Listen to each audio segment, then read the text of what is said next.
3, 2, 1. Welcome back to the Getting Big podcast. Today we have Jake and Montoya on. One of my oldest friends. We've known each other for 16 years now. It is 16, yeah. And so we played baseball together from first grade through fourth grade. Roughly, yeah. And then I switched to playing baseball with a different team, and then went to different middle schools, went to different high schools. So he has a very different experience than I do. So yeah, let's just dive into it. How old are you? Where are you from? And what do you do? Well done. Besides just being together 16 goddamn years, dude. I still can't believe that to this day. It's gonna be ridiculous. Let's see. So I'm 21, just turned 21 a couple months ago. Throughout the whole of my life, it's been here in Eugene. I haven't really gone anywhere else. It's just been same house and everything else. Just been pretty good. Middle school, South Eugene side, turned out the schools over there were shit. Of course they are. It's South Eugene, dude. South Eugene, what do you expect? Yeah, I don't know what you expected. And then high school was just church. And what do you do right now? Right now I work at Jerry's, but I do firefighting as well. I've been doing that for about a year. Jerry's was just capped over 4 years, so it's, wow, 4 years. Dude, I've been trying. I know. It's been too long. I should have gotten out of there after a year. I'll be honest with you, I should have, but I didn't. It's not a bad job to have. The job is a job. I'll put it this way. For the first job, straight out of high school, well, junior year of high school, it's a good job, but once you get out of high school, unless you're like retiring or like just a high school student, it could be better. Otherwise, it's not a bad place. The pay's pretty good, but other than that, it's pretty good. The job's a job. Job's a job, yeah. So what middle school did you go to? I went to Roseville Middle School. I was the last, when I first started, it was the last grade of the old school before it became that brand new one. They built with all the freaking sliding glass doors, bulletproof glass. What schools have had to turn into nowadays? Yeah, it's been great. I missed the old one. It was great. The teachers were great. They left. Man, too many experiences. What was the middle school experience like at Roosevelt? Very, very chill to an extent. Teachers definitely looking out for you, but it was kind of difficult to make friends. I'll be honest with you. It was very difficult, especially with not knowing anyone. Prior to that, you were at.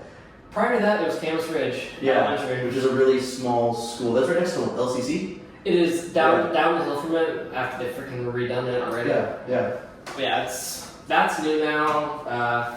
Roosevelt was pretty nice. I did have a couple friends, but all the ones I knew, like me and you, back first grade to fourth, fifth, whatever, didn't have that. So it was kind of difficult to do that. Couldn't freaking do that. It was great. Yeah. So and then Roosevelt funnels into South Eugene, right? So what was that experience like coming from Roosevelt, where you didn't necessarily, because sixth grade is different. So how many friends did you have coming out of eighth grade? Throughout middle school, how did those friendships develop? How many really close friends did you have? They started off very well, beginning of middle school. Of course, as middle school goes through, you always just lose. Mm-hmm. You lose game. I started out with 3, moved up to 12. At the very end, I think it was 6, and then it became just. I lost contact with a lot of them until 2 years ago, and then just kind of back. So how was that experience going from having this sort of big set of friends to now going to a different high school than everyone else and sort of having to remake those relationships and re-find those friends? Remaking it was difficult, of course, but fun. It was fun to notice that not all my friends went to South. Some of them did follow me to Churchill, and some of the people that I knew when I was much younger, back when we were kids, they were already there, and I was like, sweet, I already know these people, so I can make these friends just fine. It was great. What was the freshman year experience like? How was your freshman year? Let's dive into that. How was, because you started playing tennis freshman year, right? Tennis freshman year, all 4 years.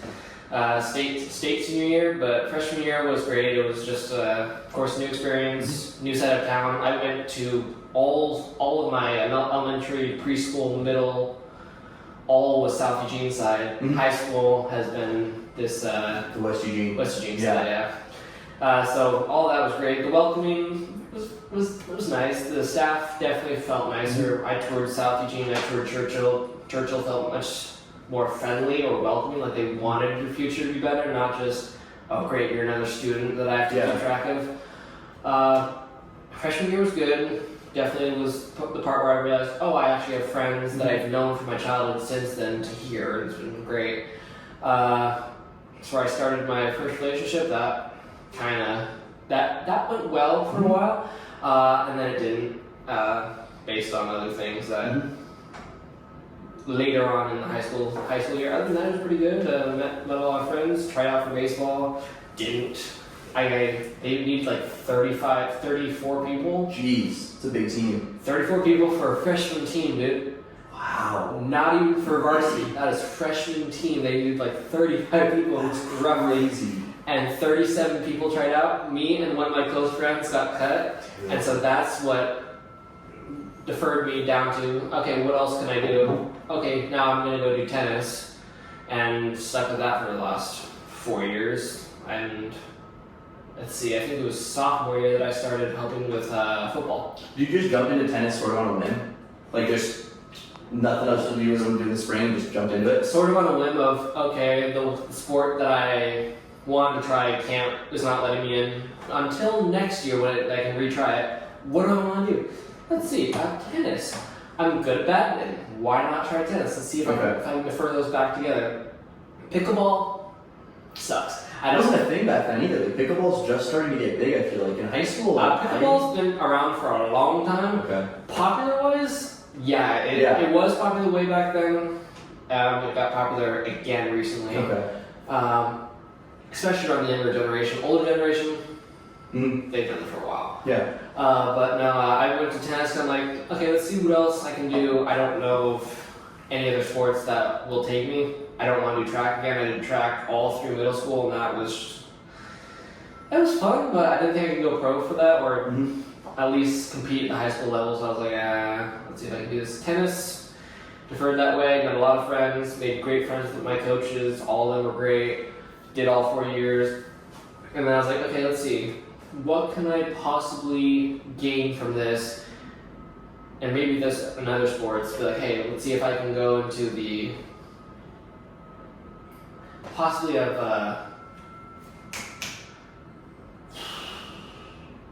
it was videographer. It was good. I was filming. Filming was a little bit of it, and equipment manager was another one. I was trying to say, like, let's see, what if I could possibly gain the knowledge here, gain the skills here, and go to a 4-year, possibly pro team if tennis does not work out. If I can't do baseball, if I can't do any of this, let's see, what if I can take this somewhere else? Okay. And so I think it was sophomore year that I started doing it for the football team. I was their videographer, I helped with practices, I helped get their equipment, and then I did that for like almost 2.5 years, roughly. And then it turned into the basketball team was like, hey, we need someone to do this. Do you mind doing this for us? I'm like, sure. Went to state with them, did all that. That's sick. That's so I traveled with them to OSU, got to do all that, all those fun experiences. It was great. Lots of knowledge. Got to fly drones. That's fantastic. Yeah, I forgot about that. Yeah, so sophomore year, worked with the football team. And then, so how was that experience working with the football team, being around the football guys?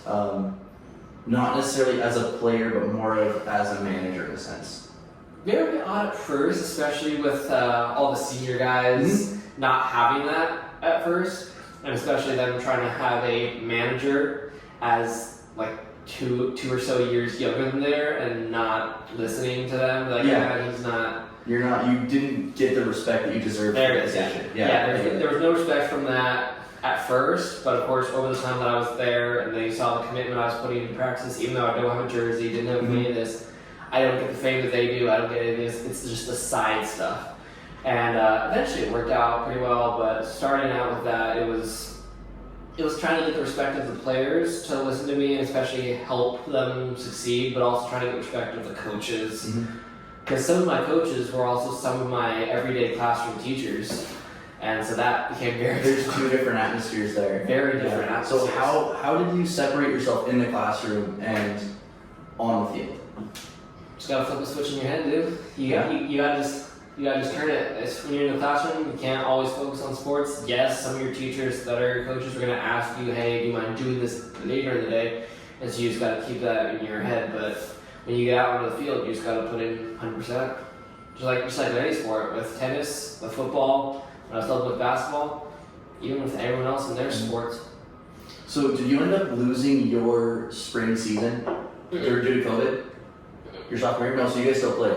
I could play all 4 years. That's something we lost. We didn't get to have our spring season for golf my sophomore year. Yeah, we'll golf too. But it's like I was curious if you guys. So how was the sophomore season? Sophomore season was very odd. They just made sure that before we showed up to practices that we had either masks or we had taken tests that were like, okay, you're free of COVID, Okay. you're good. And so that technically just meant that we could go to games, we could do all of that as soon as we were all tested and we all had our vaccines and did all that. It just meant that not everyone could show up to the games, and it had to be very limited to like just the parents, not immediate family. It had to be a very small group of people. Okay. But we could still do all of our competitions. We just had to, since our competitors were literally across the court from us, more than 6 feet, it was fine. And since we're always in close proximity with our teammates, we were always getting acclimated to each other with like COVID, if we're doing this, that, and always checking in. Do you guys have any COVID problems with that at all? No? I mean, Never did, and all of that COVID season was great. We never did. Yeah. How was the junior year? What was the junior year like? How was it being with the football guys and then still going out and competing? Very odd balance. I'll put it that way. Especially with tennis, doing all of that, because sometimes the practices for tennis would lead into I'd have to go immediately from tennis straight to football and have very little time to change in between. Like, okay, I'm exhausted from tennis practice, but now I got to go be a manager and run my ass off on the field for football, or help go set up the game for football if it's a home game.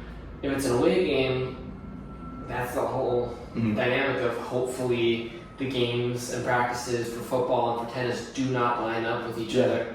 Hopefully they're on separate days. They always were. They never were anything difficult. Only time I had a problem was like maybe 5 times when it was practice straight to a home game. And so then they need to run over, and the coaches were very lenient, and it was very great that they were able to work with each other. They're like, okay, we noticed that like if I just keep them informed, like, hey, like this is what's going on. I'm helping with the football team. This is what I've been doing for the last year and a half, whatever, and go straight from that into the football. Be like, okay, this is what I'm doing. All right. When I get there, again, it's just a switch. Go straight from the tennis, athletic side to okay, coaches. What do you need from me? Do you need me to pass out stuff? Do you need me to set this up? Do you need me to do all this? And it was great. It was always, and of course, the more years you do it, the more you feel well. Yeah, entirely. Yeah. So this is, I want to say, fall of our junior year. So is about the time we started getting in the gym. Me and you? Yeah. I think so, roughly. Well, yes. For football, I always had a tradition for myself, even from freshman year all the way through all 4 years. Well, yeah, freshman all 4 years. With it was tennis, it was just making sure I did a couple laps, did all this other stuff. When it got into football, it was no matter if it was a game, no matter if it was practice. I don't know if you remember the Lancer Arch. Yeah, completely. Yeah. I remember you doing muscle ups on it. It's exactly what it was, because I would always, every single time, before I'd go to practice, before I'd leave practice, before heading to a game and leaving a game, it was always, I made sure I had to get one in before I went through. So you were in the gym. So that built the routine. Yeah, but so you were in the gym from freshman year. Really? Okay. Wow. So what was it like? So first of all, did you start in the gym on your own, or was it always with the football team? It started out with family, actually. Like, even before high school, we started like Planet Fitness, did stuff like that, trying to learn from that, learn from my dad, did all the other stuff. Then it went into, I just need PE credits for high school, and I was like, fuck it, I'll do a physical condition class, and that's a big portion of it, because the same teacher for that was the head coach for football. Okay. And so that kind of merged with each other. There were times I could work out with the football team. Sometimes I couldn't make it, do all the other things. And so some of the time it was literally just during class. I never really got to do it with them.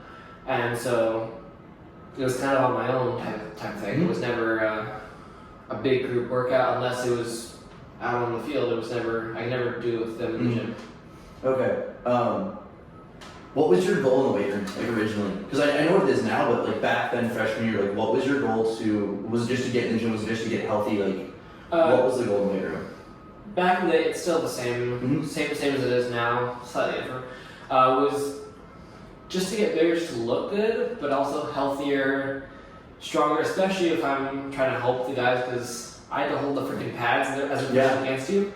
Dude, I was freaking tiny back then, and so with all of that comes making sure I could stand my ground. And so with that, it was trying to get bigger, trying to get stronger, do all of that, and same goal now. And thank God with the consistency I put in back then, it's helping show now. Yeah, completely. So senior year, right? That was 2022. Sort of when we started getting really close again, I would say. Well, me and you back in sophomore year used to hang out all the Yeah, time. me and Jonah used to go play football every other day, once a week, twice, like 3 times a week. No matter if it was during school, winter break, summer break. Yeah, we were always out. It was always We were always out throwing a football around. Football, turned into soccer. Yeah, because Jonah was playing soccer at that point in time. Yeah, Churchill. Yeah. He was so old. He was wanted to trying. go. He was trying. Hey, one most improved player. Yes, he out did. of 4 players.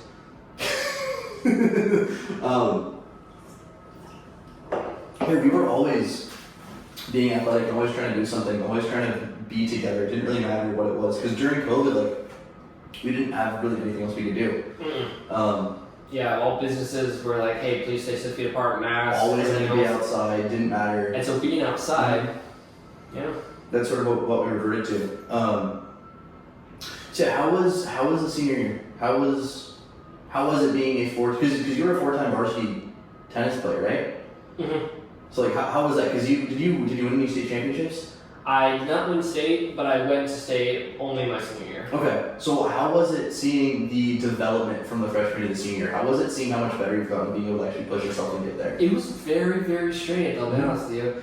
I was like thinking back, definitely the improvement, because at that point, the only time we ever did sports was when we were younger, it was all that. And so finally doing it for a high school team and a varsity team, especially with all that, turned into, I was like, especially my serves, my hits, everything else. I know for a fact you noticed that too with you in golf. Yeah, dude, completely. Like that big change from your freshman to now where you are now doing golf and all that. You noticed the big change. It was shocking, but it's also cool because the knowledge I learned, I can now, all the freshmen that are coming in, they're like, okay, probably the same boat that I was. Fuck it, I can't do another sport. What can I do now? I'm gonna do this. What advice would you give to those freshmen that didn't make it for their first sport, that are now trying to figure out what they want to do for their second sport? Just pick a sport. I picked tennis, and it was a good choice. That team was very supportive. The head coach is no longer there, but the assistant coach was really great, and he's still really great. He remembers you every time. He's really supportive, and he also works at the Y as well, so he'll give you an opportunity to come work with him there, not just at practice, outside of practice, and get more advice on your hits, your serves, everything else. And how important was being in the gym to your tennis career and to the development? Like, would you say that being in the gym was a big part of why you got so much better into your senior year? I'd say yes, but especially don't just go there to show off. I definitely was not there to prove anyone wrong, because I knew if I did that, I'd be letting myself down, and I absolutely did not. Thank God. It was so bad. Yeah, dude, I get it. Dude, it was.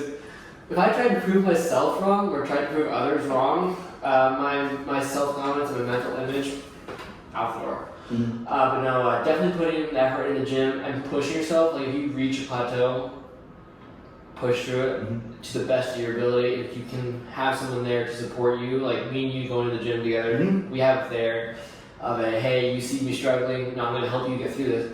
But next time, we'll try to go at least slightly heavier, slightly more reps, anything like that. Putting in the work, I definitely noticed after doing the gym, the conditioning that I put in definitely grew per week that I was doing it. Like at first, My respiratory sucked. My cardiovascular was awful. I couldn't do it. I couldn't keep up with anyone else. And then when I got to like halfway through the season, I was like, oh shit, look at this. I'm back to where I was. I'm back to where I was, and I'm better than I was, and I'm not gasping for air after only doing like a couple laps. I can now like keep up with people and like progress past them. And so definitely all of that was definitely. How did you keep your expectations and sort of setting that bar to not necessarily too high of a bar, but a bar that you know you could reach, but not blow past extremely quickly? So how do you keep those expectations manageable?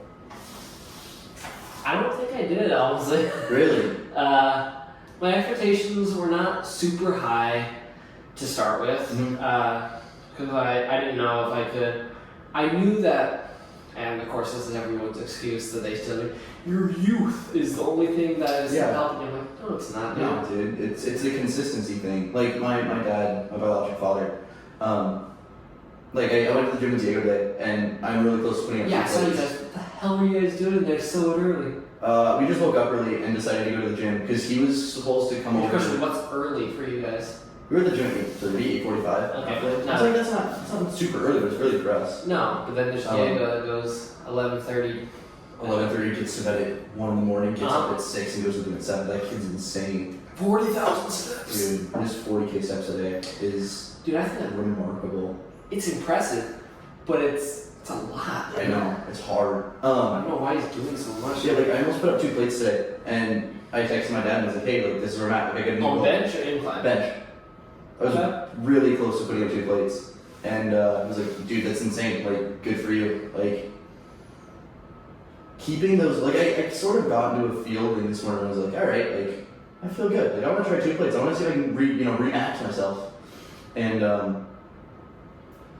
like, I get what you're saying about not necessarily managing the expectations, but still putting the pressure on yourself to be able to go out and really push yourself in the gym. Yeah, like the example, Diego. He has a goal for himself, but he's giving himself a long time to achieve that. Yeah. Like an over-exaggerated expectation that is not manageable. I am 160 pounds. I'll put a brief number, 160 pounds.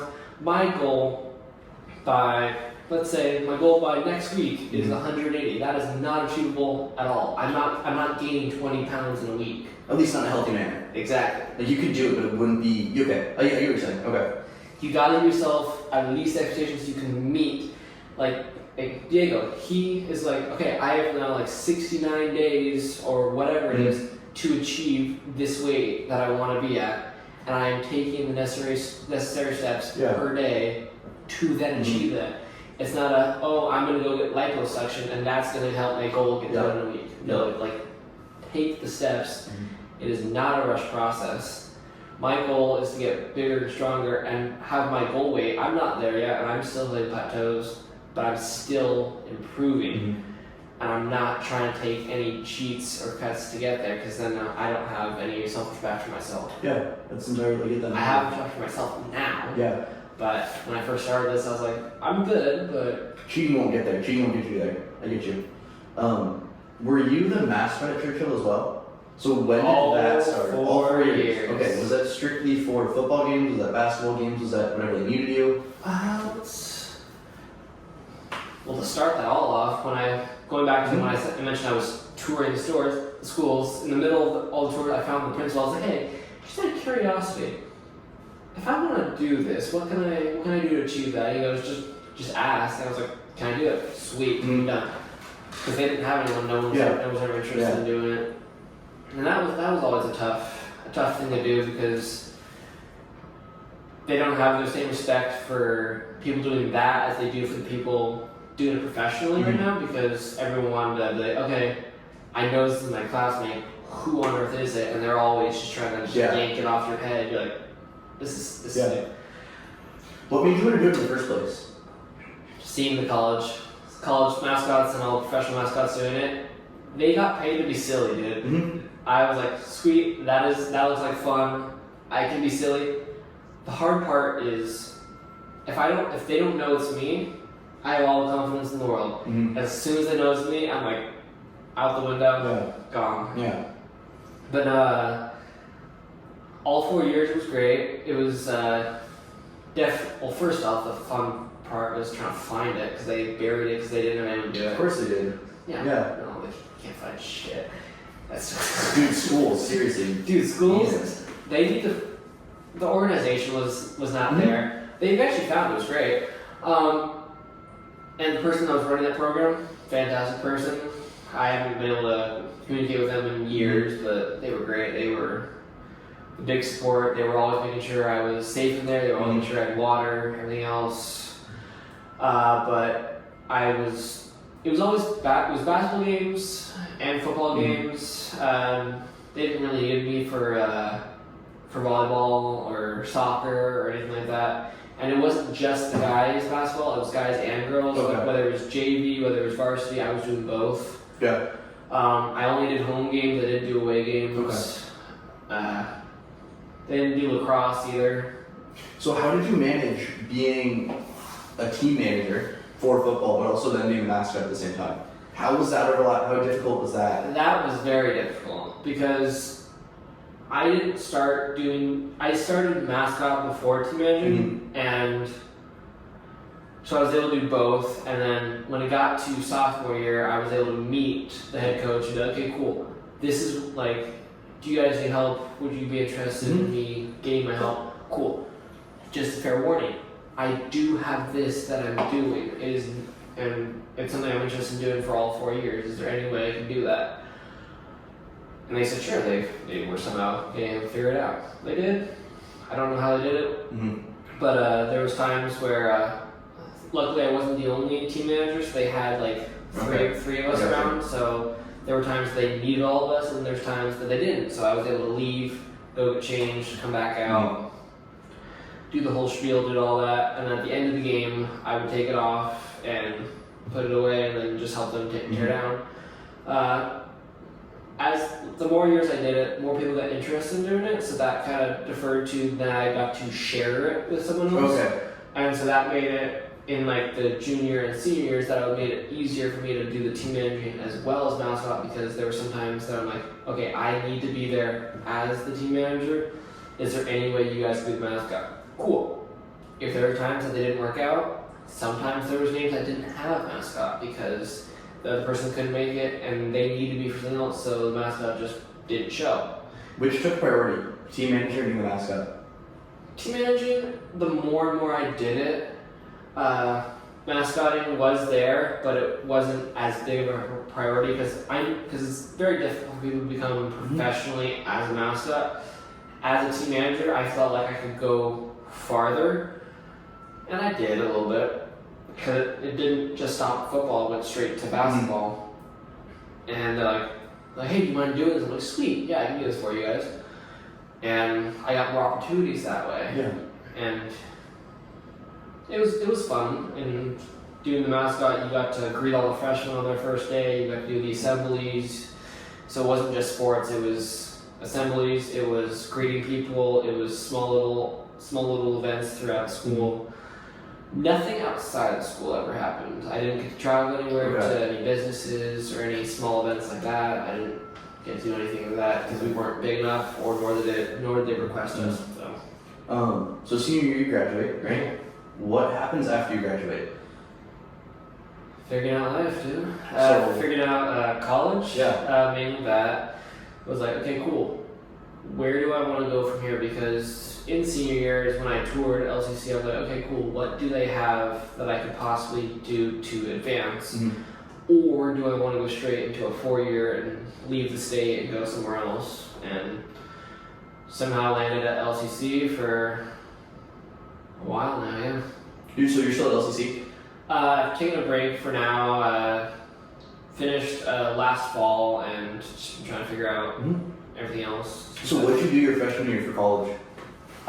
Diesel mechanic. What made you want to get into diesel mechanics? It's a hands-on career. I'm very well hands-on learning oriented, and it was fixing stuff, taking it apart, learning how it works. All throughout high school, always had a pen with me, and I would always take it apart, lay it out, see how it worked, put it back together, and repeat all class. Okay. Every class, it was always learning how it works. So learning how an engine works, learning how to just put it all together. And especially later in my life, if I ever need the skill, I now have it, and I now know how it works, how to set it up, how to put it together, how to fix it, and all the things that go into it. And eventually it worked out. So what led you to what led into being a firefighter? How did the transition from diesel mechanics to firefighting come about? I didn't learn everything I wanted to as soon as I did. There we go. I didn't learn anything as soon as I wanted to, or the things that I was expecting to learn, I didn't learn in diesel, and so I decided to take a break from that. And in doing so, I was like, okay, what can I do from here? Because Jerry's isn't really going anywhere at the time. This is sophomore year now, right? This was sophomore year of college. I was like, okay, what do I want to do from here? Didn't learn everything I wanted to. And then I was like, okay, cool. What can I think back to? Okay, back to my childhood. Mm-hmm. What made it so I could still be here? EMS. Cool. What can I do in EMS that could advance me from here? Cool. There's a volunteer fire department in my town. Why don't I try that? Okay. And I made the quick transition to that last March in 2024, and went through the academy, did all that, and then I went back to school for EMT and did all that. Mm-hmm. So what made you want to be a firefighter in the first place? Nothing. Like I went into it, I didn't expect anything back. I didn't be like, okay, I'm gonna wear this uniform and I want all the respect of my community at all. No. Mm-hmm. I just did it. I was like, cool. Again, it's a hands-on. You get to do stuff that not many people get to do. You get to do fight fires, help people in their vehicles if something happens. If a cardiac arrest or anything like that happens, you are there on their worst day. Mm-hmm. And essentially, it's just a giving back thing, because I wouldn't be around based on everything that happened in my childhood life and everything else over there if it wasn't for them. So hopefully I am doing this to give back and hopefully inspiring more people like they did when I was younger to do it, so that there's more people to do it in the future. And essentially. Is that a story you want to dive into? What happened with your childhood? Let's go for it, yeah. What happened? Bring it up. So back when I was much younger, I believe it was my 12th birthday, it was 3 days after actually. Kind of locked out of house, I think is what it was. And so I had the stupid idea of trying to find other means into the house. As a 12-year-old does. As a 12-year-old does, exactly. So I climbed a tree. And I climbed a tree, got onto my roof, and I'm like, is there any possible way I can get into the house from here? Turns out there was not. And I was like, great, there's no way out of this.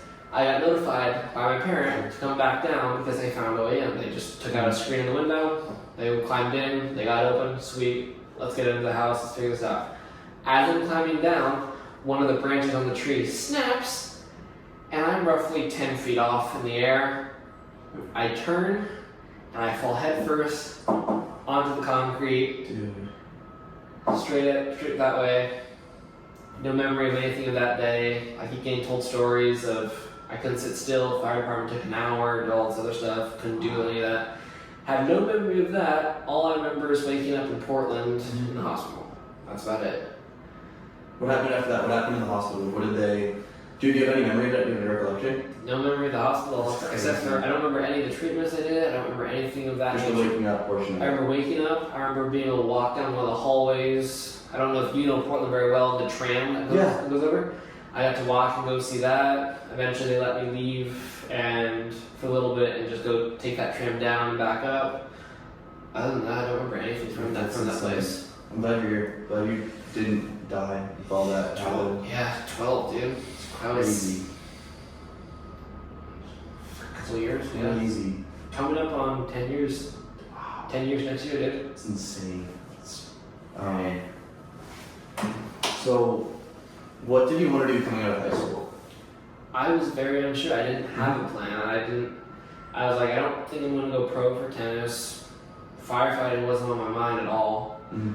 Diesel wasn't on my mind at all. It was just, okay, what can I do that's hands-on? I don't want a desk job. Mm-hmm. That was about as much path as I had. I was like, okay, I don't want to sit down for the rest of my life. I don't want to do a career that's just sitting, which is also what helped me getting better at Jerry's is I was doing cart clerk out front, I was grabbing carts, I was doing loadouts of people's products, turned to stock and shelves. Again, not a desk job, so I was happy with it.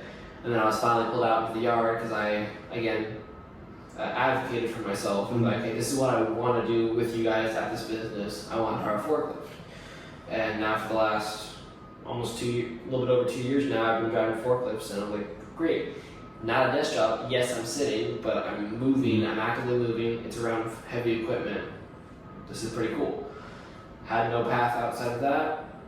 From that, I'm like, and I kind of want something different. So that's when fire just came into view, and I've been happy with it for the little bit over a year that I've been doing it. Yeah. What would you say to high schoolers that don't really know what they want to do coming out of high school? What advice could you give them? Don't just sit on your phones. That's a big one. Yeah. Especially with this newer generation, everything's electronic. So do not just let your phone absorb you. Please get out of the house. Please do something. Yes, doing food is not always going to be the most joyous part of your life. Nothing really will be, especially with cooking food. Find a passion of yours, go for it. Even if don't go straight to a 4-year and get in student debt, get all that stuff. If you're interested in anything, check to see if your local community college has something that'll at least interest you or at least advance in your future. And hopefully in high school, there are a lot of kids, especially when I was back there, that cool. We had a medical program, we had a nursing program that really interested people. We had a photography class that really interested people. Find something that you can branch out for that. A lot of people enjoy science. Try to see if you want to be a marine biologist. If that's not for you, find something else. My big advice, do not do a 4-year straight out of the bat. Go to a community college if you can. Get the credits for that. Advance. See if you can transfer those to your next thing. And then research the colleges you want to go to. Don't try to go to a high-end Stanford, Harvard, and these other big ones if that has nothing to offer you except if you just want to go party. If that's what you're into, go for it. But if that will help you in your future, I don't go do that. I don't go to a 4-year. I don't go for the party life. If we go out, cool. We go out. We go out and drink. That's what. But I don't go out. I don't go to wasted. I don't go to do anything else. I took a break from school because at this time I don't know where I want to go. But the knowledge I have now and the certifications I have now, I can use for my firefighting job and everything else. And so with that comes my career field is all about I'm never gonna stop learning. It's always you're gonna learn everything for your entire career. You're never gonna do anything. You're never gonna stop learning. It's always a job of getting better and learning new portions. If only thing I'd go back to school for is I want to get my paramedic, my fire science degree, or anything like that. Again, I can achieve all those at a community college. I don't need to go to a 4-year. I don't need to wait. I don't need to be in student debt just to get advanced and all this. And some certifications I can get just from on-the-job training. Yeah, I mean, I can attest to that. I didn't go to a 4-year straight out of the bat. I went to LCC. Yeah. And you went to Bush and all places. I love my school. Yeah, I love my school. Yeah, well, since we're on the topic of mascotting, how about you? It's here and there. What I do for mascot is a lot different than what you did. And we'll get into this later for a little bit. Mine isn't necessarily mascoting. I'm more of a marketing scheme is the best way I could describe it. Because I'm more there to do stuff for the marketing team rather than do stuff for the athletic teams. And so the stuff I do is a lot more fun. I don't necessarily have to go to games. I don't have to go to big events. Would you like to if you had the opportunity? No. Really? I wouldn't, no. Why? More than anything, just because I don't want to be put in that spotlight. I don't like being put in that spotlight. Even though they don't know it's you? Yeah. I'd rather not have the added pressure of, okay, now I have to perform for all of these people. I have to do all these things for all these people that I don't necessarily want to do. As much as also ain't working your dancing anyway. Yeah, no, exactly. So I can't dance. As much as it is fun to be able to sort of sit back and people watch and be a central figure in all of these things, I would rather go to games with my friends and hang out and talk shit at these games. And, Yeah, like, you know, like we went to the last baseball game. yeah, It was exactly. all of us having fun. You eating out of your freaking baseball helmet. That was great. All that thing. It was cool. You don't even have it anymore, do you? I think it's in Diego's car, or it's in your car, one of the two. No, it's Diego freaking wore it. Oh, I think it is. Okay. Yeah, so Diego most likely has it. Um, After you cleaned it out and wore it as It's a so funny. So Dude, funny. that picture is hilarious. I'll put it up on Instagram too. Dude. It's so funny. But yeah, so let's get into the Sluggo career. How did that start? Who is Sluggo? Aside from that, So before I did firefighting, since I had no route and I was still doing Jerry's, and while I was in high school, I assisted and did volunteer work for the Eugene Emeralds, which is the local baseball team here, as Prince Puckler's ice scoop and ice cream. That's literally how I started. Okay. As I was just doing that. That also kind of helped with the gym, just because that was all form. That was all it was. And so of course I'm cramping up the whole time. It was just great. Just one arm got bigger than the other. Yeah. I was like, this sucks. I don't know what I'm doing with my life. It's also where I got into red raspberry cheesecake ice cream, which everyone else can judge me for. I don't care. I think it's pretty You good. can judge I think it's good. Have you ever tried it? Yeah. When? I was a kid. It was a good flavor when I was a kid. What do you get now? Tiger Stripes, espresso ice cream. I'll be honest with you, never tried it. Dude, it's so good. Well, we got time after this, dude. Let's go. I'm getting down. Let's go to that, dude. Yeah. So how did that career start? Like, what was the? How did you just get into that? Because you go from scooping ice cream to being a mascot. So how does that? How do those two bridges meet? That was a very odd change, I'll be honest with you. Because I did that back in high school. I did all that volunteer work because it was also throughout. It was the church's softball team, and since I had people that I knew there, family and friends and all this stuff, I was able to come in as family to assist them and volunteer and do all this scoop and ice cream. And while doing that, I was able to meet the general manager of the Eugene Emeralds and talking, be like, hey, like, how you doing all this stuff. What do you do for school? I do this. What do you do at the school? I'm a mascot for my school. Cool. Are you interested in possibly being Sluggo for us? I'm like, that would be pretty cool. Just not right now. I don't know what my path is. I don't know what I'm doing for all this. And so I didn't do it for like a couple of years. And then I went back to a game, just spectating, just watching it, and I actually talked to him again, and he goes, hey, would you be interested in our next season starting at his? I'm like, cool, I'll give that a shot. Do you guys currently have someone? Yes, we do. Cool, you guys can alternate between, you guys can be the handler, you guys can do this, all this stuff. And so, I believe, it wasn't this season, but it was last season. I did that for a little bit, and that was great. It was definitely a big change from high school, because it's all the fan interaction. That's pretty much a big portion of it, is making sure the fans are happy while you're there. Don't be rude, don't do all that stuff. In high school, I tried doing fan interaction, but for any of you guys that don't know what the mascot for Churchill looks like, it is a giant foam knight with no face. It's the shield. It's down, and you can't freaking. There's no facial expression that you can express anything with.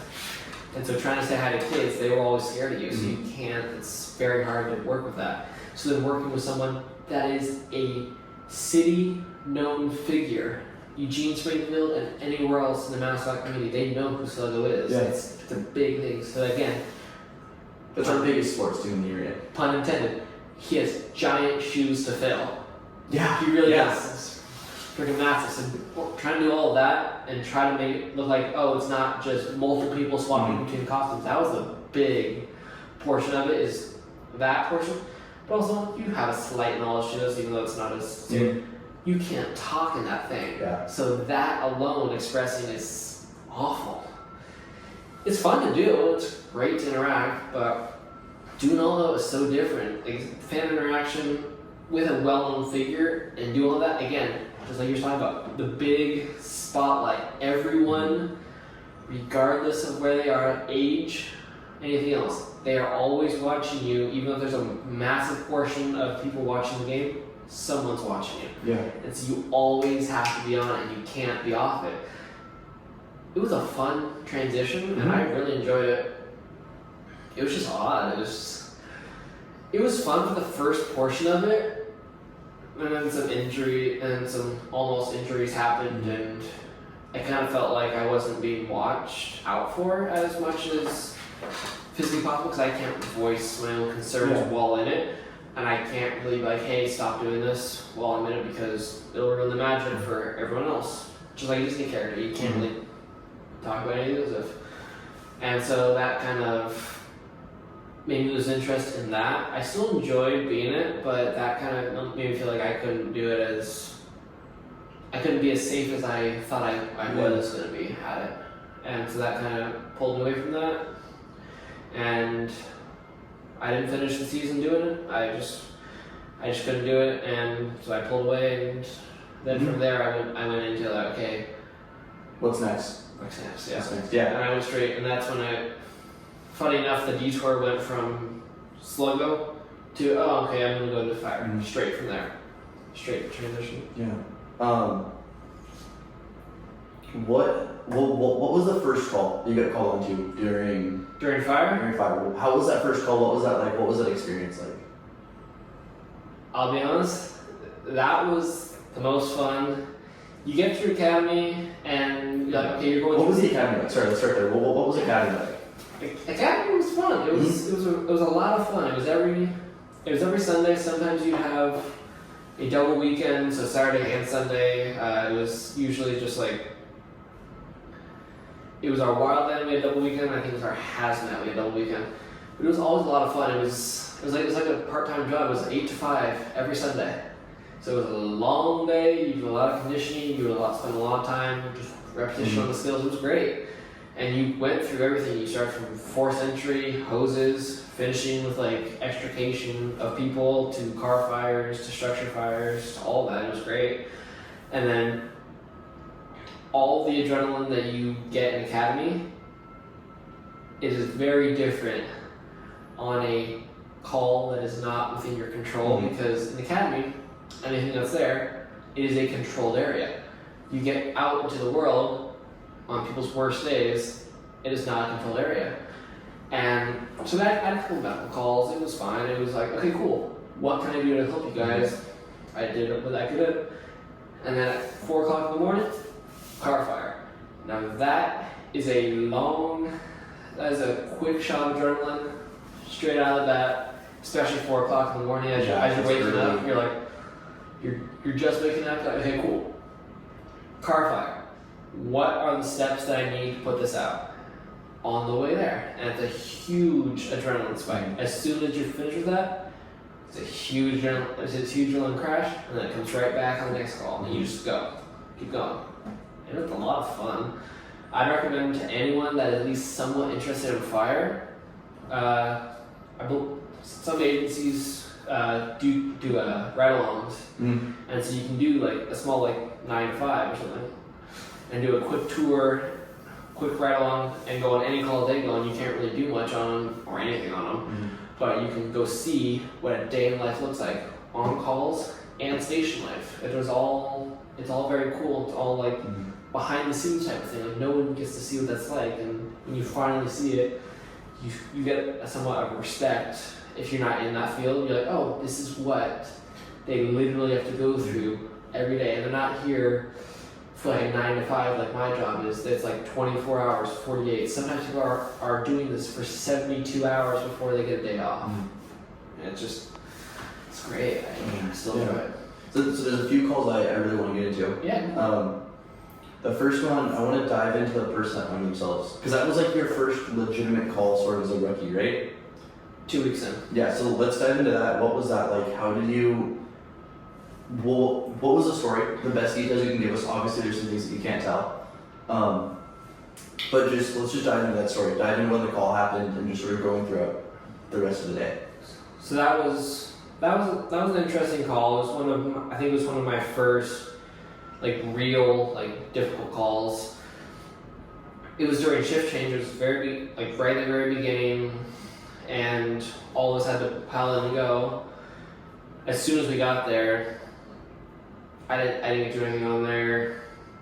Someone else had gotten there first. We couldn't, and then all they needed us to do was just help pack up the equipment. We didn't get to do much, but it was an odd, eerie feeling. I was like, okay, I've had medical calls. Okay, now this has gotten very real, very fast. It was kind of a reality check, and it was kind of my first exposure to how big these calls can get. Even if it's something as small as that, and that's still someone's worst day, it is still like, oh my god, what makes people go do this? Yeah. And I had no idea, like, this is just crazy. I had no idea. I was like, okay, definitely a wake-up call. I was not ready. But it was definitely a great learning experience. Yeah, like how did that feel to know that sort of you couldn't have helped that person? You know, like there's nothing that you could have done, essentially. How does that weigh you? Like, how does that weigh on you as an EMT, as someone that is literally there to help everyone that you can? It was rough. It was, I wish I could have done more. But in the end, it didn't really weigh as much as I expected. Even though it's still really bad, but I didn't expect it to hit, and it didn't really as at least as quick as it did. Later on, it definitely did. It was definitely a reality check of oh this is real. This is not. It's not, like I said, it's not a controlled environment. It's the real deal. So it's became a, oh god, who knows? Like, this is the start of my career, start of reality check of, like, you need to be there on their worst day. Sometimes you can only do what you can control. Sometimes what you can control is not to your best of your ability, and unfortunately that's sometimes how it happens. Yeah. Let's get into the motorcycle accident call that you got called into. What is that experience like? What is that? Because it's different than a car crash, obviously. It's different than just sort of, hey, is everyone okay? And like just here to check people out here to sort of put everybody to fires at. What was that first motorcycle accident like? Let's go through that story. That one was interesting, especially time of day. Any call you go on, the time of day becomes very apparent because of how much you can see. So going on that was very interesting. Depending on the severity of the call, you have a lot of hands, and so now it's a lot of things to a lot more people to try and help as to the best of their ability, the skills they have, all this. But going on a motorcycle accident, everyone's different. Not every crash of a motorcycle is the same. And so the one I was on, he was alright, but there was of course a couple things that we couldn't control. It was all based on the riding conditions, the road, everything else. But overall, it was fine. It was again just like the car fire, adrenaline rush. The whole time you're there, the whole time you're treating, the whole time you're doing anything you can, and as soon as it's over, you're like, okay, cool. Now I have to think back. How can I do better the next time? And that's pretty much all it is. It's just, but it was. I had a couple before that one. I had a couple motorcycles before that one, and then from there it became okay. Now the more repetitions you get around it, and again that's why we train every shift. I knew like right away. I was like, oh, cool. This is what I can do here, here, here, here. Laid it out. It was rough, and I wish I could have done more, but. What's been the worst flight that you go on?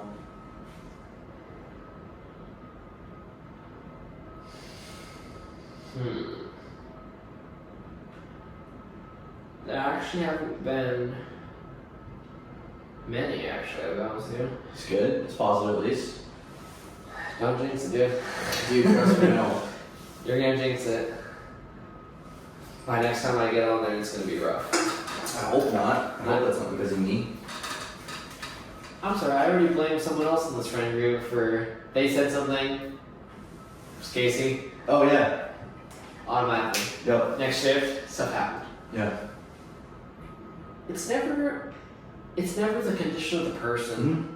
Sometimes it's where you go, and it's when you walk into a place and you're like, okay, unfortunately this is just how they're living, and unfortunately we can't do anything to help them, and it's the worst call for me has never been the condition the patient was in. It was where I had to find them, Mm-hmm. and that was always just like unfortunate. It was like an everyday living. This is what they have to go through. It's not just their worst day. This is 24/7. This is what they go through. Yeah. And it was just. Have you dealt with any overdoses at all? No. So for those people that don't know, Eugene has a lot of homeless people. Yes, they do. And we have a lot of drug problems. And it is very common to see people high or on something or the smell of weed. Weed's legalized, but doesn't help the fact that you're downtown and that's sort of all you smell, or you sort of always see these people tweaking and hallucinating and seeing all these things. And so to not be on an overdose, like that's at least that's positive for me to hear, you know. But I know how difficult overdoses can be and how sort of strenuous and different those environments are compared to anything else. Yeah, overdoses can be rough. I haven't had to go on any, but I know, like with any call you go on, especially if it's sometimes the person that's overdosed is your friend or your family, and then that completely changes the scene altogether. There's more factors now that factor into this. There's more people that show up, not just us. Other people show up, and then it just becomes a whole thing on its own. Mm-hmm. So you talk about these people like having their worst day, right? These people that you're going to help having their worst day. When you're having a bad day, what do you do to sort of always make sure that you are completely present and completely aware of what's going on around you? Everyday life or on shift? Or on shift, sorry, on shift. And then we'll get into every day. We'll get into both of those. So like on shift, when these people are having their worst day and you're having a bad day, you know, like how do you make sure that you are a person that's always bringing light into that environment where they're... You have to push your personal stuff away. You can't bring that with you. As soon as you get on scene, whatever you're going through, it is not the main concern, it is theirs. And as soon as you get there, you try to support them as much as you can support anyone else in your life. Like, okay, hey, how can I help your day be better? Like as soon as we leave, like for example, when we leave a call, if someone else is transported, we check with the family that had to go through it, the friends and family, like, hey, what can we do to make your day better or less strenuous while this is going on? We check in, we make sure everything's fine. As soon as that call is done, you restart, and then you can focus once you get off scene into your own personal life. You're like, okay, now you can focus on that stuff. But as soon as you get there, it is not, you're not priority, it is theirs. Do not bring anything that is negative, even positives going on in your life, that stays outside of that. You do not bring that with you. How hard is that? How hard is it to not let the personal stuff sort of get into your line of work? It is not as difficult as I expected it to be. I can easily, just like talking about earlier, I can flip a switch and I can focus. That all stuff goes away. I do not pay attention to any of it. I pay attention to the scene 100%. I do not pay attention to anything else. And it's easier actually than I thought it would be. It's just, okay, that person is priority. I don't know, whatever I'm going through, breakup, someone died, anything else, etc. That is not a priority, it is theirs. I'm always there on their worst day. It is not, I am not the center of the universe, is a odd way of putting that, but it's true, you're not. They are at that point, it's up to them. You figure out how to help them the best of your ability. And then you can focus on it later, like when I get back in the truck, cool. Now I can, in my mind, think about, okay, this stuff's going on in my life, what can I do to improve it? Yeah. What about everyday life? Music. What kind of music do you listen to? Early 90s rock, mainly. Some pop to an extent.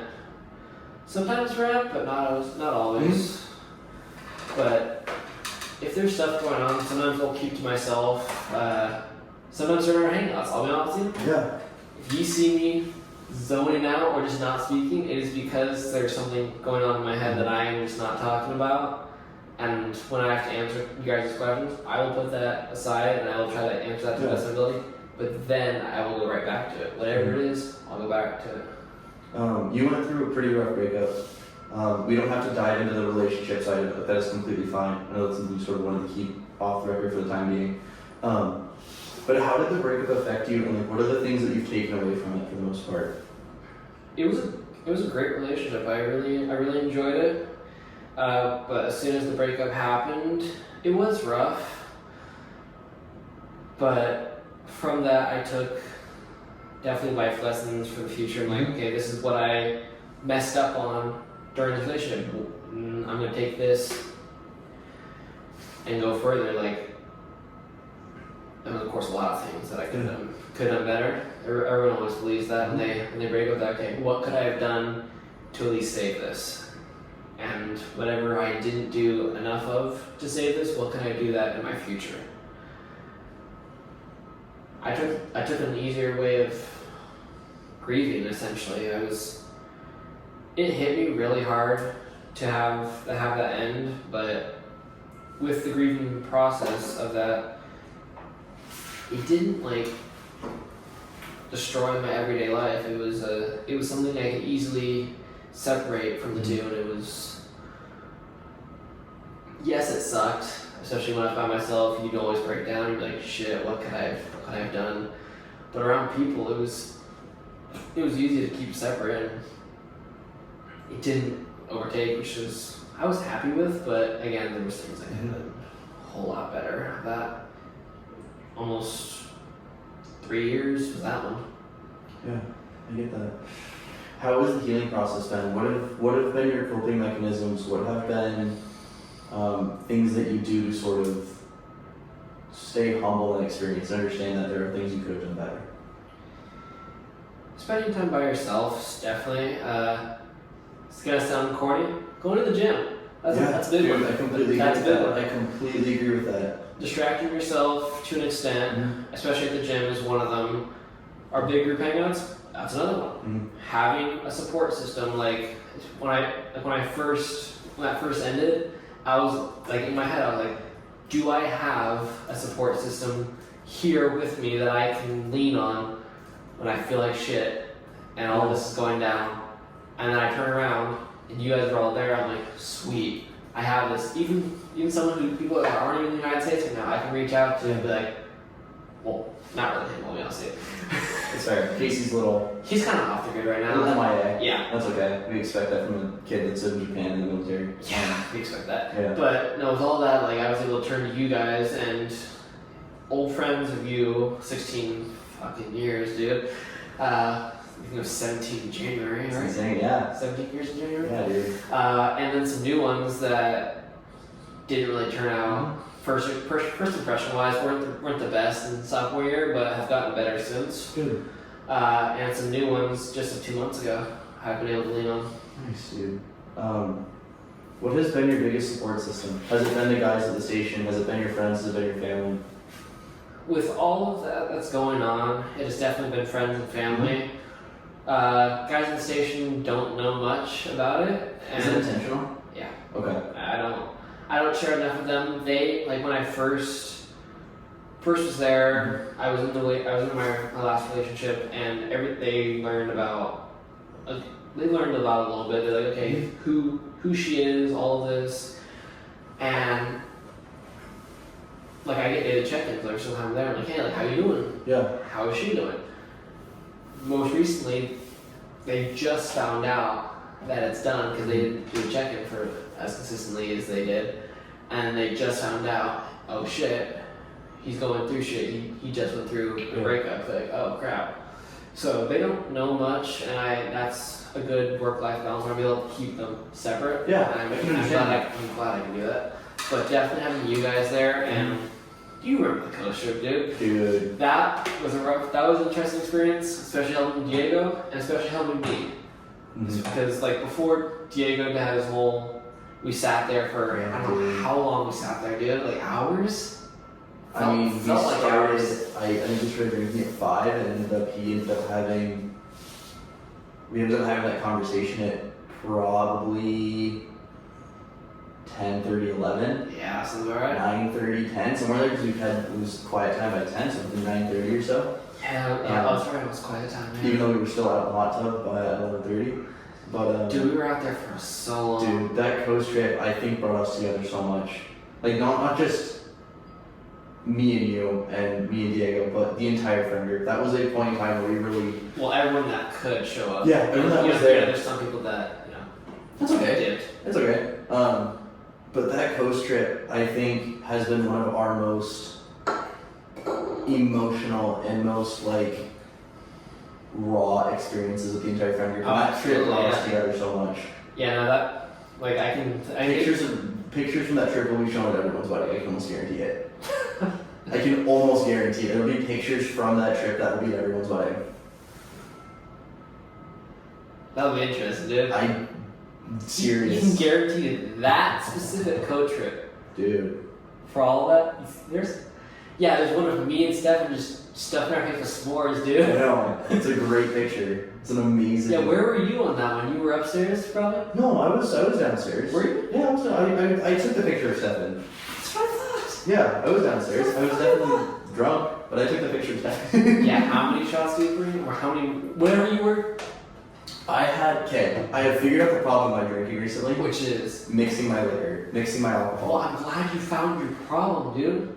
Because That's Diego's definitely happy you found your problem. Yeah, we talked about that. Yeah, I I know. I knew that one was brought up. I It had to was be brought up. 4 beers deep. I started drinking like 5. You guys. How many buzzballs down were you? 3/4. Yeah. That was like the night before I threw up. Was it the chocolate one? Right. Dude, it was good. I'm not gonna lie, it was pretty good. Coming back up wasn't great. Dude, but nothing coming back up is great. It's true. I was 4 beers deep and then 4 or 5 mixed drinks deep. 2 of those being doubles. That's of your own mix. Yes, that's like 7 shots right there. Yeah. And then slammed a couple glasses of water. Went back, slammed. I had like a quarter, maybe an eighth of a bottle left of Jim Beam. Slammed half of that. Yeah, plus the Crown. Oh, I forgot to take a shot of Crown. Yeah, it was a friend group took a shot of Crown. And then slammed 3/4 of a Buzzball. And then threw up about 15 minutes later. It all came back, dude. That night was a rough night. It was a very fun night, but a very rough night. The next morning was kind of okay, I'm not gonna lie. It was kind of okay. I can deal with the headaches. I'm used to being dehydrated. I'm used to that because of golf, because of the 36 all days. Dude, the nausea is what gets you. That's fair. The nausea is what gets me, and I hate the nausea. Like, because I woke up, threw up, brushed my teeth, threw up again, rebrushed my teeth, went downstairs, was like, dude, I don't want to be sick. Like, that's what it was. No, I get that, man. Yeah, it was tough. That morning But no, it was definitely that trip. Dude. Yeah. That one, out of all the ones we've been on as a friend group, the snow trips, the camping trips, well, one we definitely talked more at the coast trip we did. I don't know if it was the liquor, but there was something about it that made it so we were able to talk more. It was definitely Deeper, part of at it. least. It was definitely part of it because we weren't scared of opening up. I think part of it is also we realized like shit, like I need these people around me. Like as much as I lean on Stefan and Diego and you, I also lean on Sienna and McKenna and Maddie just as much. And being able to open up, and Olivia, and your sister,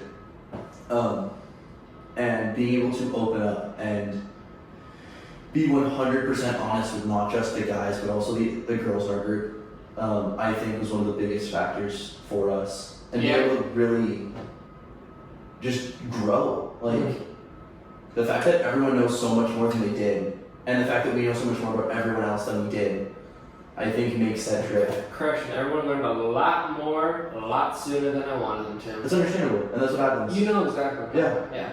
Yeah, that happens. No, but that trip was definitely definitely good. And before we had the big giant discussion with Diego, Sienna and Stephens like came out because I was just sitting there and they asked me, Yeah. broke down. I was like, fuck, I couldn't do it. I was like, crap. Yeah. We're gonna switch gears a little bit. We're gonna get into some deeper stuff. Yeah. What advice would you give your 8-year-old self? Don't be a little shit. Aside from that, what advice would you give yourself? Aside from not, yeah, aside from. Mm-hmm. That's tough, dude. Late 8-year-old me was, I'll be honest, very similar to now me in the way that we think. Slightly different thinking wise, at least. Think about your future sooner, because we definitely didn't know what we were doing when we got out. Mm-hmm. So knowing what you want to do sooner, or at least finding a passion, like again, 8-year-old me was a hands-on learner. Origami, that was a big one. Kept me focused, kept me there. But as soon as just think about your future soon. Try to learn more. Try to learn. The way that I was taught is learn, like be a sponge, learn all the information you can, instead of just speaking what your opinion is. Like at least focus on listening more. Because I listen a lot more and I don't talk as much, and so I feel like I learn a little bit more. Yeah. And if I have any questions, I'll ask questions. But for right now, it's just absorb as much information as you can back then, so you have a more at least direct approach to your future. What advice would you give to someone who's just starting to get into it? You won't see gains. If you don't see progress, don't let that discourage you. Like, it will come. Like me and you, like... Yeah, dude, you've come a long way. We've come a long way. Like, this did not happen overnight. Yeah. None of this did. Especially for you. You and Diego both have that knowledge. That does not happen overnight. It is not I will take this. I'll work out. I'll work my ass off in one day. I'll wake up. I will be in like modeling shape. No, you're not. You're not going to be. You're not going to be rich. You're not going to have abs of steel. You're not going to have whatever you want to be.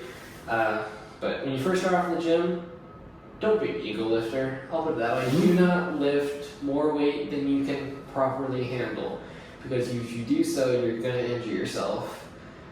I do not want to be the person to see you injure yourself. But I mean, for me, one of the worst things is if you injure yourself in the gym, guess what? You can't go back. Well, you can. You just can't go back as you can't go back and it soon as you want to. And that's the worst thing, is getting injured in the gym. Just like, well, this is my place of sort of safe haven. This is where I can sort of be myself. This is where I can really push myself. And if you get injured in the gym, like, you are going to hate yourself. Yeah, especially if you're there and you injure yourself. Oh yeah, that's what I'm saying. And then there's a crowd there. Now it's the embarrassment of, now I have to go back. Now I go back and they've seen me hurt myself because I'm pushing 315 on my first day. You should, like cool. If you attempt that, good. Please don't attempt that on your first day. Don't force it. Unless you've been in the weight room prior, unless you have lifting advice from someone or experience, like, that's a little different. Yeah. I would say the gym is the one place where you can see where you will be in 6 months. Yeah. It is the only place in your life where you can see where you will be in 6 months. You can look at everyone around you and go, well, if I put in roughly the same amount of work as that guy and roughly the same consistency, you will get there. It might take 2 months, it might take 4 months, it might take 6 months, it might take 8 months. It just depends on your body style, depends on your body type, depends on what you're eating, depends on a lot of other stuff. Yeah, like I was saying earlier, like, you will not see it the first time, and like I was telling my 8-year-old self, listen more. But also, if you're brand new to something and you see someone that is looks like they've been doing it for a while, ask. Dude, go ask. Like ask for advice. Be like, hey, I'm just starting out. Give any advice for what I should be lifting, like the workouts. Hey, how about this? Like my diet. How can I work on that? That was a big struggle for me starting out in the gym. Is I could lift weights all the time. I wasn't seeing results until my diet changed. Mhm. As soon as that changed, you're good to go. But again, diet is every bit a part of working out. exactly.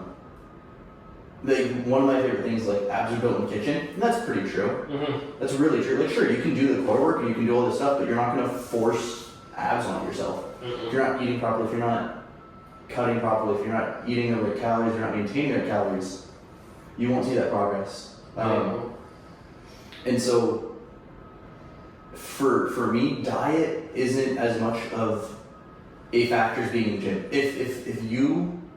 If diet is forcing you to not be in the gym, that is not the reason to not go. Even if you still eat like crap, even if you still eat really unhealthily, you should still be in the gym. It doesn't matter, because if you're in the gym 3-4 days a week and you're pushing yourself and you're actually just working out, you're gonna see little increments of time. You're gonna see muscle come on, you're gonna see fat come off. And sure, you're not gonna be your desired body weight, and you're not gonna be your desired body type, body style, but you're still able to get that progress. You're still able to start getting to where you want to be. Another reason why I said, like, at least for people like starting out, Mhm. please don't compare yourself to others, because that on its own draws your confidence to, oh, why on earth can I not be like them? Especially for this new generation, everything is phones, so everything they'll see is like gym influencers that have been doing it for years, and they're like, hey, do this to be just like me. Yep. No, it does not. No, it takes different stuff. It takes years, more. and sometimes it takes steroids. Sometimes. Yeah, I mean, if you look at Samson, like if you look at all the guys that are pro bodybuilders, a lot of them, if it's not an all natural competition, they're going to be on some sort of steroids. Yeah. Whether it's TRT or Tren or any of this other stuff, they are all on it. It is widely accepted. It's widely done. Mm-hmm. Unless you are getting into pro bodybuilding, don't take steroids. Yep. TRT is a little different. That isn't necessarily a steroid, but it still has the same effects. And if you do it at too young of an age, it will hinder you. It will have some side effects. It will be great. But aside from that, get in the gym. Just start moving weight. It feels good to lift heavy shit. And please do not show up in slides and pajama pants. Yeah, please don't. Like, I understand the look. I understand what you're going for. You are not that guy. Please don't. Please do a closed-toed shoe if you can. And pajama pants, please no. I don't. I get the pajama pants. I get they're comfortable. I get they're lightweight. I understand what you're going for, but it is better to wear sweatpants or better to wear shorts. And my sweatpants will do the same effect. Yes, they are still comfortable. If you're embarrassed about your legs, yes, they hide them. But if you have a less likely chance of tripping and eating shit in sweatpants than you do in pajama pants. Okay, in my opinion, that is the worst thing that can happen in the gym, is you just casually fall. That is the worst thing that can happen in the gym. It isn't not getting a bench plate, not getting a bench up, it's not finishing a workout. The worst thing that you can do in the gym is just fall. Yeah. And if you fall because of what you're wearing, that's on you, and you can't blame anyone else but yourself for what you're wearing. If you trip over a bench because you're new to the gym and you don't know what's there, or you slam your shins, I've done this, or you slam your shins trying to get onto a bench because you don't realize there's a crossbar underneath it, looks bad, but you can't really fault yourself for it because you're new to the gym and you're new to the weight room and you're new to all this other stuff. If you just eat shit, walk in the gym because you tripped on your sweatpants or because your slide fell off, you just look dumb. Yeah. And then they're gonna start pointing out, oh, it's the floor. Dude, the floor's flat. You're wearing sweatpants that go over your slides. Yep. That is you. That is not anyone else. Yeah. Also, if you step the wrong way, you might accidentally pants yourself. So, that's another downside too. Yeah. What advice would you give to someone who wants to get into firefighting / paramedic work? Definitely have a passion for it. Do not go in for the t-shirt. They will notice very quickly. No, they will. I'll tell you right now. They will notice right away. Like, if you give off the impression that you're there just to be a sort of stolen value you're trying to get at. Yep. If you're there just so people will respect you and honor you, and you're not doing there just because you have a passion for it. If you're there just to, oh, I'm here just so I can attract women and do all this and use my status as a firefighter or anything in the medical field to gain something from the community, then you're not doing it for the right reason. Yeah. I'd say if you want to get into it, do what I do. Do a ride along. Do a ride along because that's not committing to the career. That is just you seeing from their point of view. Like police have the same thing. They've ride along sometimes where you can see in a day-to-day life what they do around the station, what they do out on calls, and how they run it. And then while you're there, you can ask questions. And then from there, I would like if you're not committed to the EMS side, volunteer firefighting. Sometimes you can do that, and you can do just the fire side. Yes, they'll teach you how to do some medical side because like 90% of your calls or more are all medical. Like it's not all fire. It's not all what the TV shows show they are. They're not all just fighting fires, throwing a patient over your shoulder, and running out of the building. No, it's majority of it's medical. And even if it is fire, you're not throwing someone over your shoulder. I'm telling you right now, you're not going to throw someone over your shoulder and start running out because conditions are all very different. Yeah. But if you're interested in any capacity, take a ride along, ask questions, and don't rush into it. If you absolutely like, I'm not sure, do what I did. Go volunteer first. Do not go straight to the city. Volunteer will get you the experience you want, and sometimes they have things where they can help you get through school and help you with all of that while giving you the experience that you need to then make the decision, hey, I want to go do this full time for the rest of my life. Yeah. What has been the best advice you've received? Keep your mouth shut. No. Best advice is absorb what you can. Don't compare yourself to others. As soon as you start comparing yourself to others, you've technically lost yourself. Because if you're trying to compare yourself to others, everyone's different, dude. You're not going to turn out the same way they did. They're not going to turn out how you are. If you start doing that,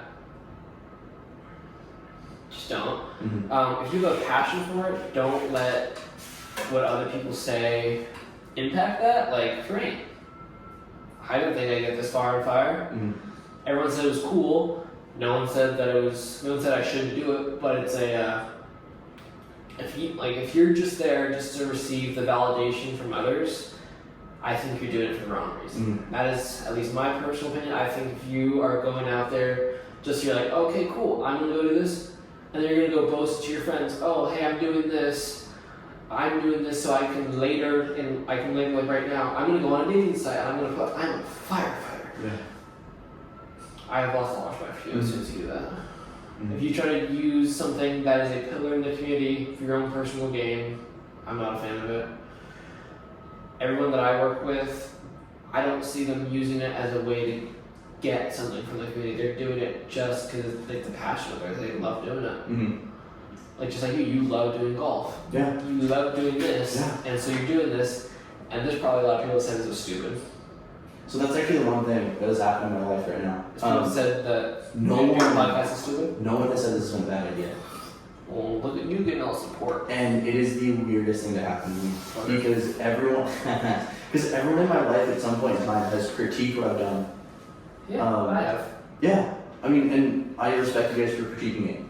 Because I didn't have the friends around me that would call out when I'm doing shit wrong, when I'm doing things wrong, when I'm doing.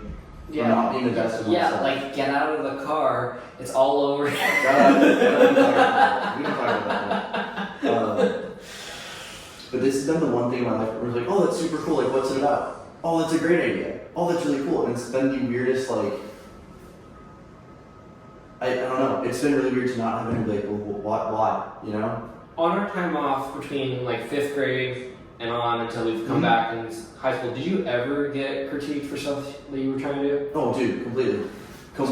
Was one of them golf? Yeah. Yeah, of course it was. A lot of it was. Yeah, of course. Because, I mean, there were weekends where I was my summers were sacrificed a lot, where I was traveling. I mean, I think there was a couple of summers where I was here for literally a solid 2 weeks. That was it. Yeah. Because I was traveling so much for golf, because I was going Last to some summer? tournaments. Well, last summer was different. I was on a road trip last summer with my dad. That's different. You were still MIA, dude. I was gone for a month. I told you guys I was going. I was in North Carolina. Yes. I couldn't help it. But still. But it's different taking those sacrifices and sort of having a schedule where you're really forced to not be around. And as much as I love the traveling, as much as I love the competing, there were a lot of times where I was at tournaments and I was like, well, shit, I wish I was with my friends. I wish I was going to Amazon Pool. I wish I was going to the mall and messing around. Amazon Pool. I wish I was doing a lot of these things that I could have been there for, but looking back, and I'm really thankful I had those summers. So I had to do it last night. I got done with my salt company event, and everyone went to get ice cream, and I went to Prince Buckers, and I drove there, and I got out of the car and started walking, and I was like, it's 9:15, I can't be here, I gotta go to the gym. And walked back to my car and left, and went to the gym. And I texted Joe, I was like, hey, sorry I couldn't be there, I need to the gym. So you are still in contact with him? Yeah, we talk pretty consistently. He's just really busy, and he's finally not working 3 jobs. So Finally, really? yeah. What's he doing now? Working at Olive Garden. Really? Yeah. Doing what? Server? Serving. Okay. I was like server, dishes, hostess, Serving. something. Yeah. He should work at Spaghetti Factory. Sienna's job's gone, so he can go take over for her. That'd be fun. Yeah. It'd be nice. Yeah. What has been your greatest success? Support system around me. In what way? A lot of people don't get it. Mm-hmm. A lot of people in life don't get the support system that they need. Sometimes they feel like there's times people's life they need someone to lean on, Mm-hmm. and they don't get it. They don't get the opportunity to. No one's there for them, or everyone in their life is trying to put them down. I get the opportunity, and I got it. The opportunity to have a support system, but also have the friends to do so. And with that support system has helped me been able to get into fire. And yes, you guys can tease me for it. You guys, Mm-hmm. we always tease each other for We anything. give each other shit for everything. It doesn't matter what it is. 24/7, dude. 24/7. Well, yeah, we try. Yeah. But with that comes now I still have a support system for if yes a call goes south. I can't tell you everything that goes on that call, Mhm. but I can at least talk to someone about that call, and I don't have to just deal with it myself. Yeah. Yeah. What about you? My greatest success. Honestly, I would say starting this. This has been one of my greatest successes. Actually pushing myself to sort of have this side project and take the time out of my day to really do something. Besides your Instagram? Yeah, besides, being a marketing major, you understand how to really, you understand what people look for, you understand that, like, I myself am a brand, and I promote my Instagram that way, and that's how I feel like my Instagram is. I'm promoting who I am fully to the best of my ability. And as much as the Instagram is a way for people to stay up to date with me, it is also a way for me to feel like I'm using my degree in a personal matter. Yeah, And but so most people can't. no, I know. And so most people don't understand it, where they'll go out and they'll post party pictures, or they'll go out and they'll post these dumb pictures, they'll go out and do all these things. It's like, dude, like, and I guess for me being an athlete, it's a little different, because now that I am sponsored, like, I have to keep up the image. Yeah, don't rub it in, dude. Whatever. And so I have that awareness to be able to go, I can't post that picture. I can't post that picture. That one's from the coast trip, and I was drunk, but no one knows that because there's no alcohol seen in the picture. I have the video of us taking a shot all posted. And that's one of my sort of favorite moments with everyone, because it's a really funny, like, Diego's hammered. You're How you doing, man? super funny. I wasn't gagging, I was just like, oh, it's burning. Yeah, it's just like Shit. Stefan's doing the exact same thing. Everyone else is like, oh, this is fine. And it's one of those moments where you really, you're able to see life from my eyes. And I feel like that is a really hard thing to do when a lot of pictures are taken in third person. A lot of pictures are of me and I'm in the pictures because that's the brand image that I have to sort of maintain. But you don't really get to see life from that person's eyes, you know? That's fair. Yeah. Fuck you for filming. Such a good video. That is such a good video. What has been your biggest fail?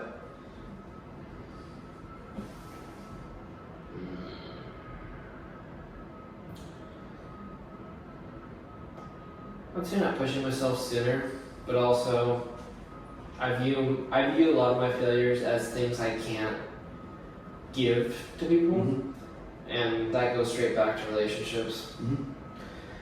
Things I couldn't have done better. Like this past relationship, I could have done things a whole lot better, and I didn't.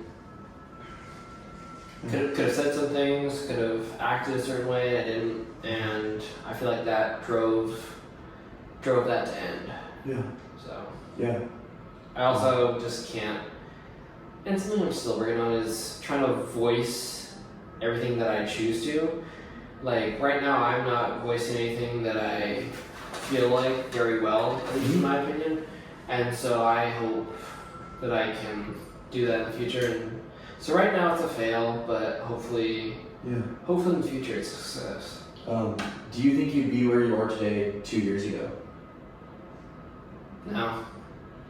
What has been the change to get you here?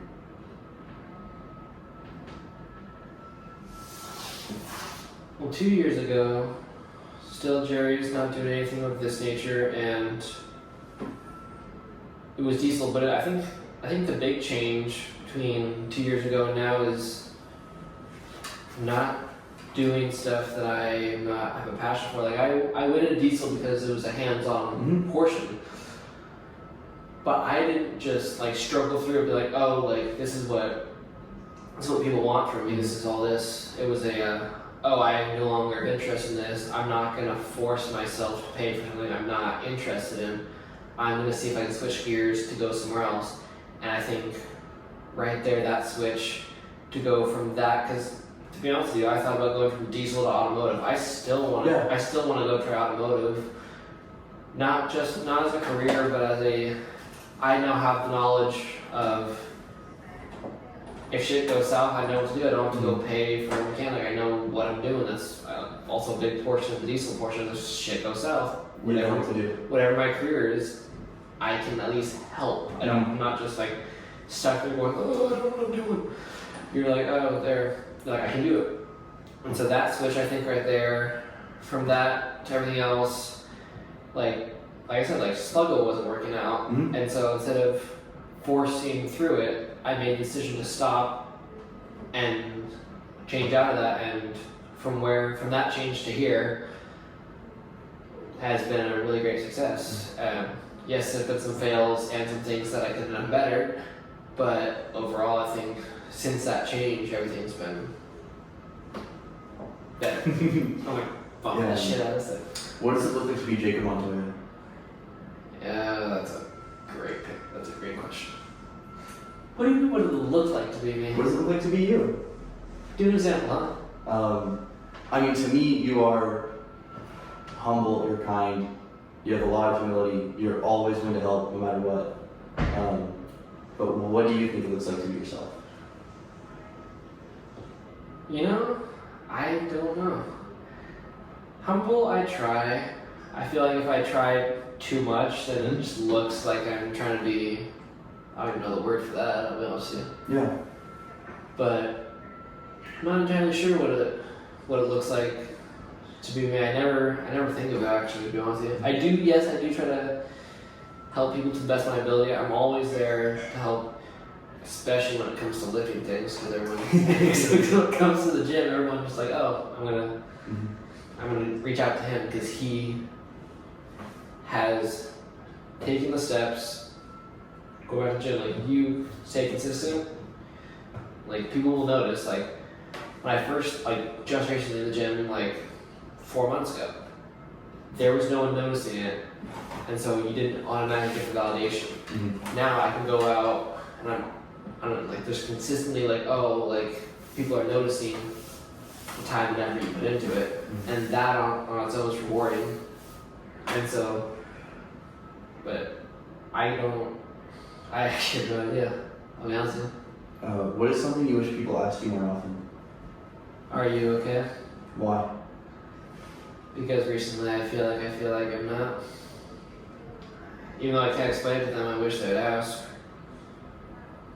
It's not, another reason why I have a support system is people can check in, and if I don't look like I'm engaging as much, people are like, there it is. they're asking, hey, you good?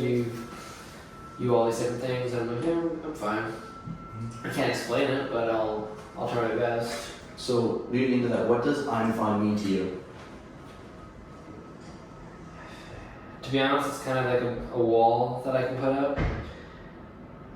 Because yes, I am still struggling from the breakup, even though it was my choice. But it's a barrier I can put up that hopefully people will accept. And I'm like, okay, cool, they'll accept that. And I don't have to get into big depths of what is actually bothering me, and I can build a wall and I can put up a front that people will accept. Because I feel like if I actually have to go into like deep depths of what's going on, I'm gonna break down and crying in front of people is something I choose not to. Mm-hmm. Yeah. What has been the hardest thing to let go of in terms of an ex?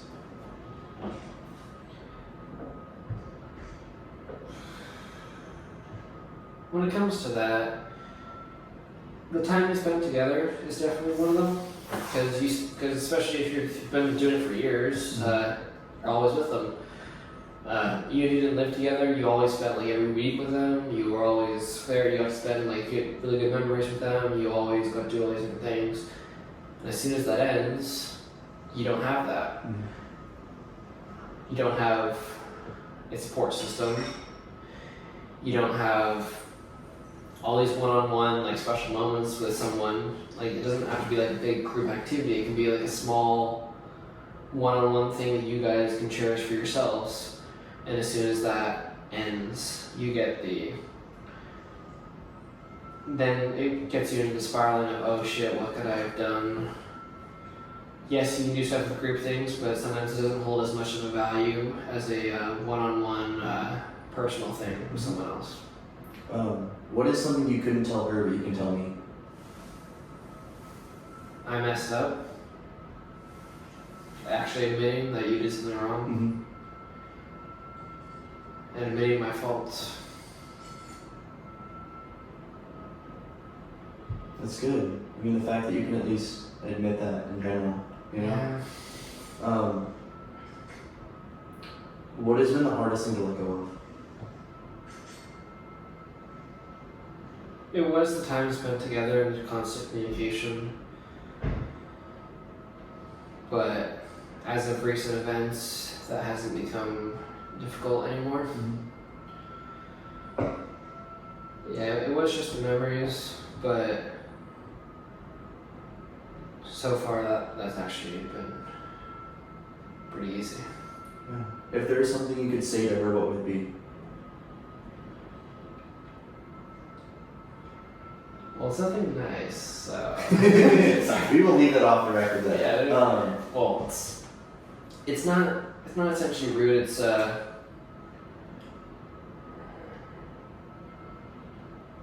it would be an I'm sorry Mm-hmm. that I made the decision. Sorry I didn't communicate it well enough.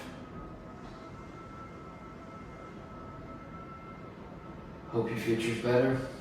Hope the next guy or partner or whatever, whoever it is, treats you better. Mm-hmm. What is your biggest desire?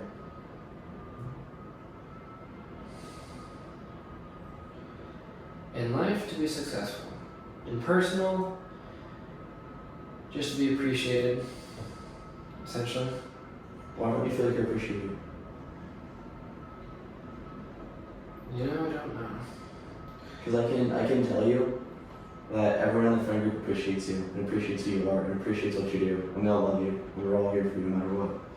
And you definitely bring us together in a different way than any other person would. So Yeah, it feels different though from my perspective. I get that. I understand that. How do you keep yourself accountable in the gym, in life, and except like and other things in work, for instance? And who holds you most accountable in life? Myself. How I hold myself accountable in the gym is one, the support system, but two, the progress that has been I've been able to make has been shown of has been able to, okay, cool, if I stop doing what I'm doing right now, this progress will go away, and then you restart, and then with restarting becomes, oh, you're gonna get self-doubt again. But as of right now, like, it's myself. When it comes to work,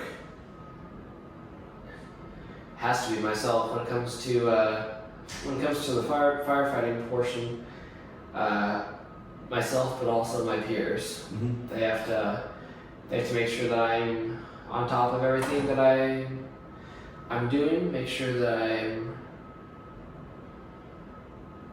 being accountable for all of that. Do you believe anything will remain after you? Sorry, do you believe anything will remain after you die? I was like, you worded that. My bad. Very Very calm in the wrong spot. Journalist. Sorry. Yeah. Do you believe anything will remain after you die? Any legacy? Any unfinished business? Any goals? Any regrets? There's always regrets. Legacy-wise, I'm not sure. Do you want to have a legacy? Hopefully. I don't know of what, in what, in either in what career field or what thing of life, but hopefully. Yeah? Yeah, hopefully. What about you? I would say I do. With as many goals I have golf-wise, I want my legacy to remain in golf terms that I put God first, but ultimately that I put the game of golf ahead of other things. And I'll bring it out a little bit. For me, golf is about inspiring the next generation. For me, golf is about continuing the game. For me, golf is about being a role model to the next kids. And them being able to want to push themselves the way that I did. And that includes faith. So God has to come first in that sense. So I don't want my legacy to be about the amount of wins, the amount of trophies, the amount of money, the amount of all the material things that I made. Yeah. I want it to be about everything that I did as a person, about who I was. Mm-hmm. So in terms of leaving legacy, yes, I want to, but not in the way that most people would assume. That's fair. That's fair. And the final question, do you care how people see you? Always. Why? Because I was always, even though it might have not been true, I felt like throughout life, and of course, kids will be kids, but I always felt like I was either singled out, judged, ridiculed, whatever it was. And even into my adult life right now, I always worry about my appearance and how people perceive me based on what I've been informed of, but also things that I wish I could control how people view me, but I know that I can't. So hopefully, another reason why I don't talk, because I feel like if I don't say everything, or if I don't say enough, that people's viewpoints on me can't be turned negative. Yeah. Leading off of that, do you believe the failures or the successes made you who you are today? Failures. Why? Because if you don't fail, you don't learn. And all my failures that I've had, whether it's relationships, whether it's sports, whether it's anything else, have helped me grow and helped me push. Because if you don't fail and everything is you either win everything or everything's handed to you, you don't see the things you can improve on. And so the failures definitely help, and success comes from the failures and the knowledge you've learned from those failures to become successes. Thank you for being here. Yeah, of course. Seriously. I love you, man. Me too, man. I'm really thankful that you're here. I'm really thankful that you're in my life. I'm really thankful that we're as close as we are. Yeah, I would have given you shit a long time ago. As much as this is a passion project, I truly hope that these are things that we will sort of come back and listen to and reminisce on. We'll see how well this goes, dude. Yeah, this will be fun. This will be interesting. Like in 2 years? So, how's all this going? Oh, life's shit. No. But yeah, Okay. thank you again. Yeah. As always, ISI.